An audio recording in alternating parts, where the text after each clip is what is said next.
यवतमाळ जिल्ह्यामध्ये हवामान खात्याने दिलेल्या रेड अलर्ट नंतर सकाळपासून मुसळधार पावसाने जोर धरला असून नेर तालुक्यामधील मोझर आणि पिंपळगाव या गावांना पाण्याचा वेढा पडलाय।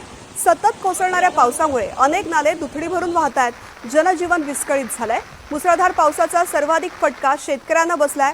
शेतामधील पाईप वाहून गेले असून सोयाबीन, तूर आणि कापूस ही पिकं पाण्याखाली गेली आहेत। अनेक शेतांमध्ये पाणी साचल्यामुळे मोठ्या प्रमाणात नुकसान झाल्याची भीती व्यक्त होतीये।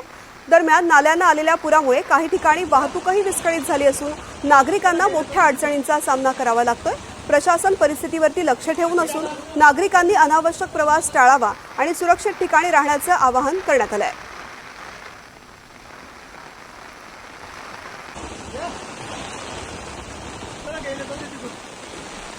तर यवतमाळ जिल्ह्यामधली ही परिस्थिती। यवतमाळ जिल्ह्यामध्ये रेड अलर्ट दिल्यानंतर सकाळपासूनच जोरदार पाऊस कोसळत होता। पाऊस इतक्या प्रमाणामध्ये कोसळलेला आहे की आता या ठिकाणी सर्वत्र पाणीच पाणी दिसतंय। आपण या दृश्यांमधून बघू शकतो यवतमाळ जिल्ह्यामधली सध्याची परिस्थिती। अनेक घरांमध्ये पाणी शिरलेलं आहे। रस्ते पूर्णतः पाण्याखाली गेलेले आहेत। जनजीवन पूर्णपणे विस्कळीत झालेलं आहे।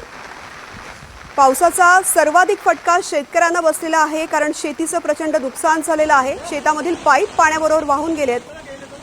संजय तिवारी या संदर्भातली माहिती देत आहेत। संजय, पावसामुळे यवतमाळ जिल्ह्यातली सध्याची परिस्थिती काय आहे? विशेषतः नेर तालुक्यामध्ये मुसळधार पावसाने कहर केलेला आहे। तृप्ती, मोझर आणि पिंपळगाव ही दोन गावं आहेत ज्यांना पाण्याचा वेढा पडलाय आणि मुसळधार पावसानं गुरुवारी सकाळपासूनच जोर धरला आहे आणि उद्या सुद्धा ऑरेंज अलर्ट आहे। त्यामुळे उद्या सुद्धा पाण्याची स्थिती आणखी बिकट होऊ शकते आणि सतत कोसळत असल्यामुळे अनेक नाले जे आहेत ते दुथडी भरून वाहत आहेत आणि त्यामुळे एकतर जनजीवन विस्कळीत झालं आहेच, पण त्याशिवाय शेतात सुद्धा फटका बसलेला आहे।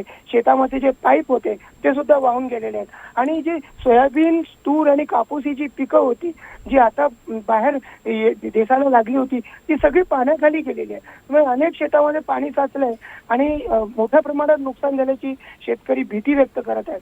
बाजूलाच नाले आहेत त्यांना सुद्धा पूर आलेला आहे। त्यामुळे आणखी किती दिवस नाल्याचं पाणी शेतात राहतं ते पाहावं लागेल। एकंदरीतच या दोन गावांना पाण्याचा वेढा पडल्यामुळे गावकरी आणि शेतकरी अत्यंत चिंतातूर आहेत। निश्चित संजय, धन्यवाद संपूर्ण माहिती करता।